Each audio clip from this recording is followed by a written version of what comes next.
Hello. I am just there. It was like falling over as I set up. So I know I just did an episode with Erin yesterday, but I'm trying to get caught up after the holidays. And actually Bethany and I were going to do this before, and she got sick, and then I got sick. So, we're doing it now. So Bethany, I met, I think just online and through mutual friends or something. And she does fitness coaching, and she has just really beautifully written posts about why she does this and what it means to her. And I can't wait to have her to talk about those things. And she also is a harpist. So she's a professional harpist, and she teaches music. And we'll ask her more about that in just a moment. Let's see, there she is. I'm going to add you, Bethany. And you'll receive. Yeah, so I'm excited to hear about that. She also has kind of a crazy story about how she met her husband. So if we have time, we'll add that. Hello. Hello. Hi. Thanks for having me on. This is so exciting. Well, I'm excited. I was just giving a little background about you and why I'm excited to have you on and things that I want to know more about. But where to start? So let's start with the harpesting. So tell me about your music background. So I've done harp forever. I started piano when I was super young, and then my mom also plays the harp as well.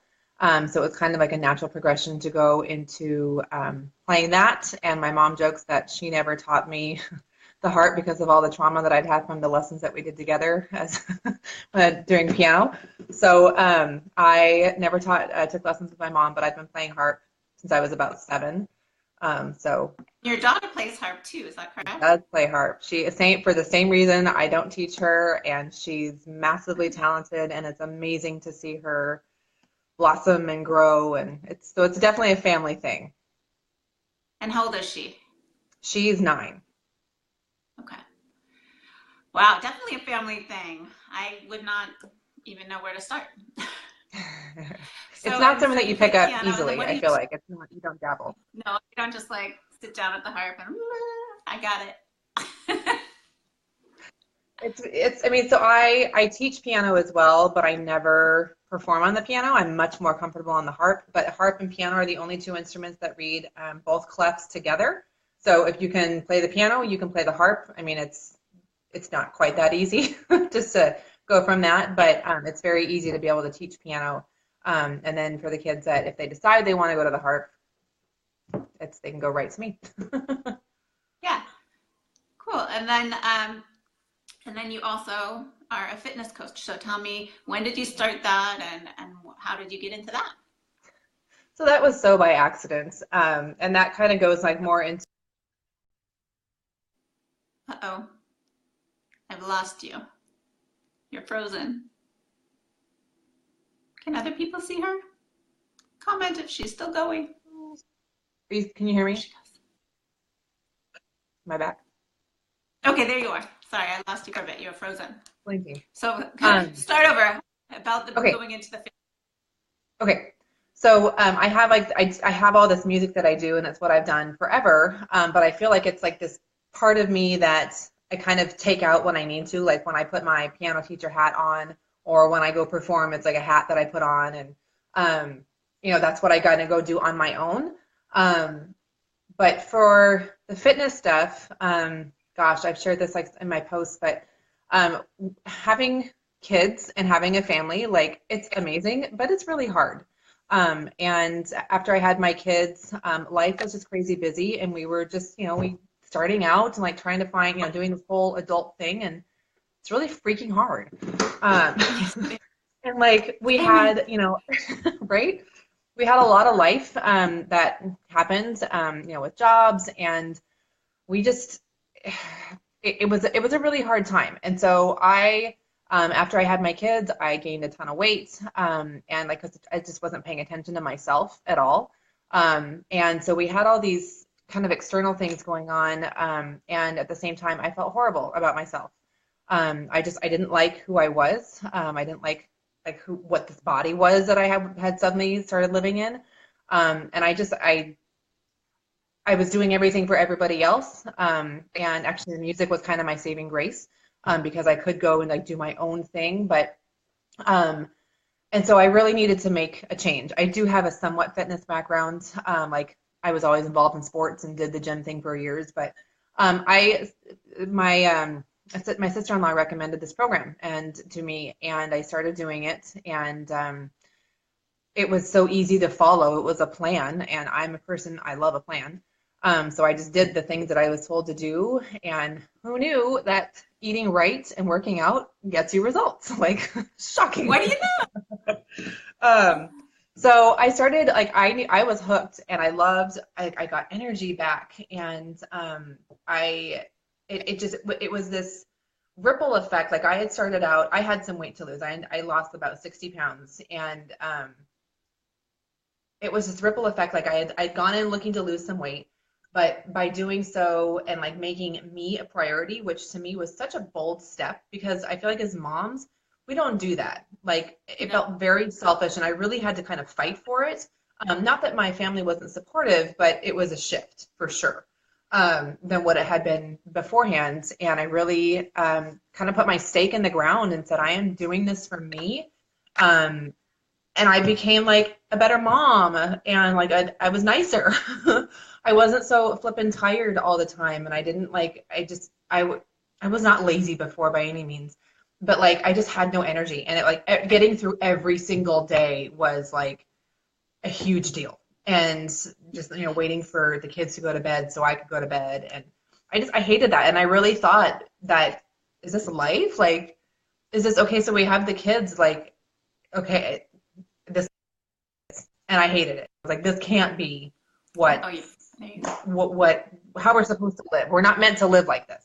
So I knew I loved these programs, and I was absolutely going to keep doing them. And so then the opportunity was presented to me that I could help other people get started on their health and fitness journey. And I really, that really was like crazy. Like, I'm not a nutritionist, I'm a musician. Like, I'm not a nutritionist, I'm not a fitness expert.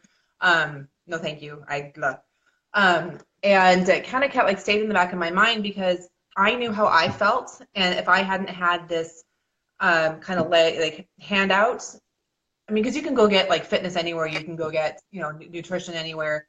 To me, this was kind of like the whole complete package that like equipped you for life. It wasn't a radical change. It was just like little step by step things that compounded, and just taught me so much, and just completely reevaluated the way that I ate, the way that I felt about myself. That was the biggest thing. Like, yes, I lost weight and I felt like really good, and I, fit into my jeans again, and I didn't have to wear my mom jeans. That was amazing. I loved that. But like the mental shift that took place once I like started really again pouring into myself, was amazing. And I knew how I felt. I know how I feel now.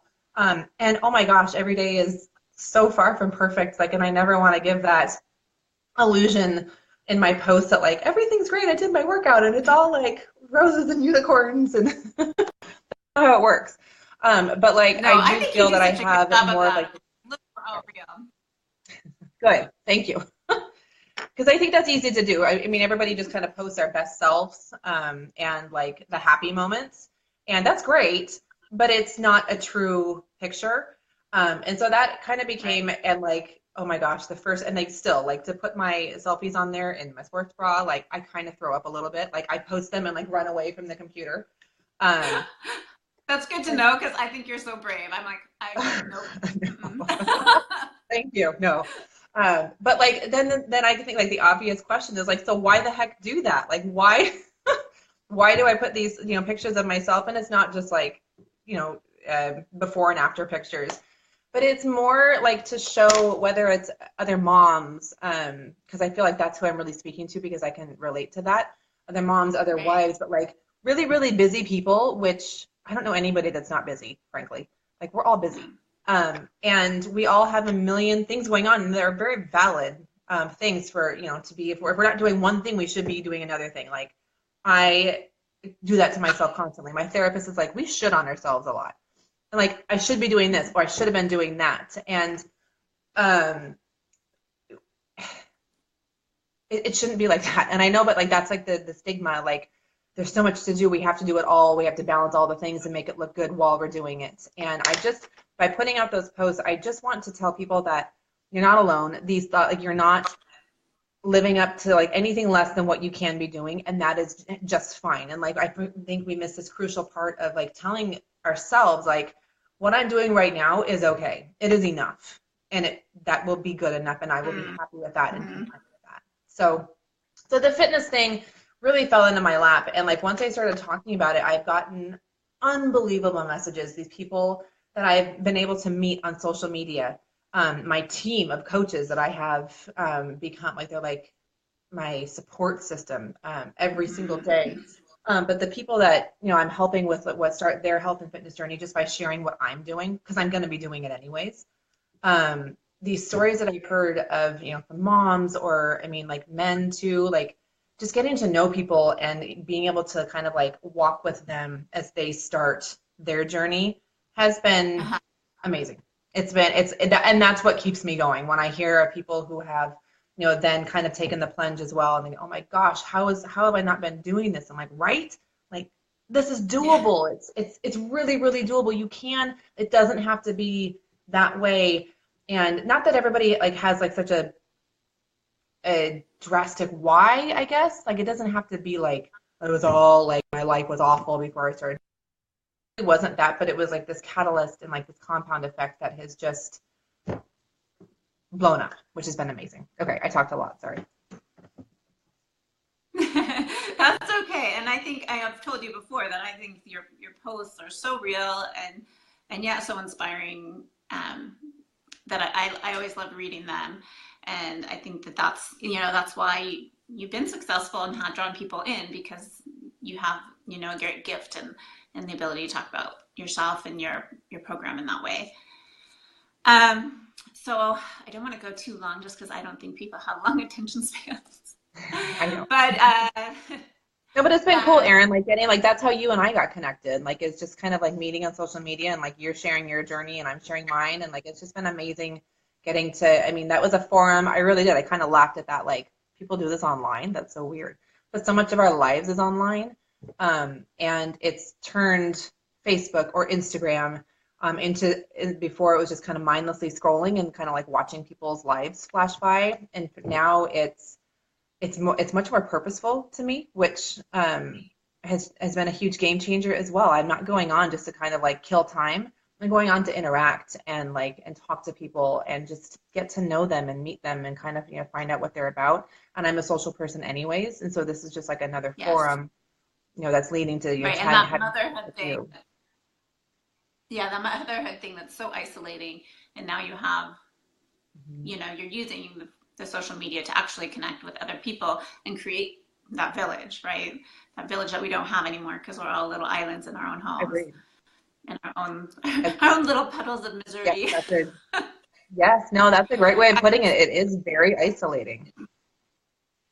I was thinking as you're talking about like how every day was this challenge and a struggle, and it reminds me of I had this like I think I was going to the library with my kids at some point, and you know, one was probably a toddler or maybe an older toddler, and the other one's in the stroller, and like I just felt like I'm walking up like a ginormous hill. Like I had to motivate for me, I had to motivate for both of them, and like just like walking to the library, it just seemed like this monumental task. Oh yeah. And getting out the door in the morning like is a huge feat in itself. Like every day I get to school, I'm like, we did it, another day. Like, we made it. High fives all around.